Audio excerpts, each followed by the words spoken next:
امام بیهقی رحمت الله علیه په دلائل النبوت کې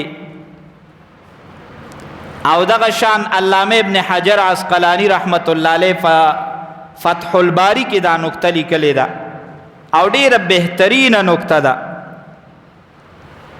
وی رسول الله صلی الله علیه وسلم چې کله هجرت کو حضرت ابو بکر صدیق رضی الله تعالی عنہ ورسرو نو پلاره کې ابو بکر صدیق رضی الله تعالی عنہ د نبی علیہ السلام نه بکله مخ کې شو. نبی علیہ السلام مبارک بروست را روانو. کله به د نبی علیہ السلام خی طرف ته شو نبی علیہ السلام به ګس طرف ته شو. ناګانه به د نبی علیہ السلام شاته راغی او نبی علیہ السلام به مخ کې او دی به ورپسې او کله به د نبی علیہ السلام ګس طرف ته شو او نبی علیہ السلام به خی طرف ته شو. رسول الله صلی الله علیه وسلم چې د ابوبکر صدیق رضی الله تعالی عنہ دا حرکات اولیدل نو نبی علیہ السلام ته پوښتنه وکړه ما هذا یا ابا بکر، ای ابوبکر دا زه څه وینم دا ته څه کې؟ کله مخکې کله روسته کله خی طرف ته کله ګس طرف ته. ابوبکر صدیق رضی الله تعالی عنہ یو ډیر عاشقانه جواب ورکړ.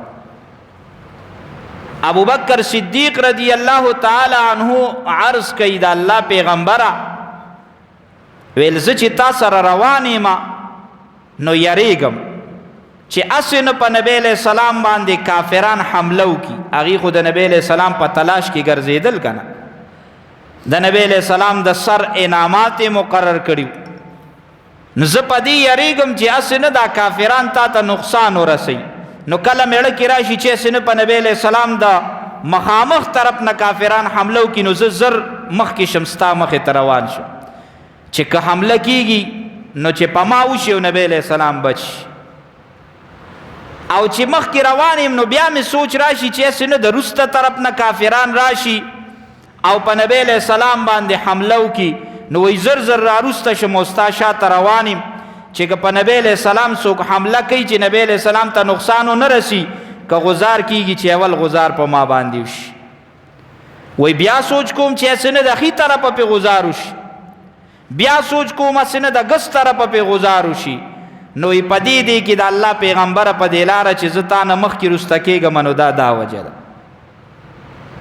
دا د رسول الله صلی الله علیه وسلم سره محبت و عشق چې په نبی علیہ السلام باندې غزار نه برداشت کو. په ما دي شي زه دې زخمیم شم زه دې اوم لګم ما ته دې تکلیف هم ملو شي خو چې د دواړو کونو سردار جناب محمد رسول الله صلی الله علیه وسلم باندې غزار مونش.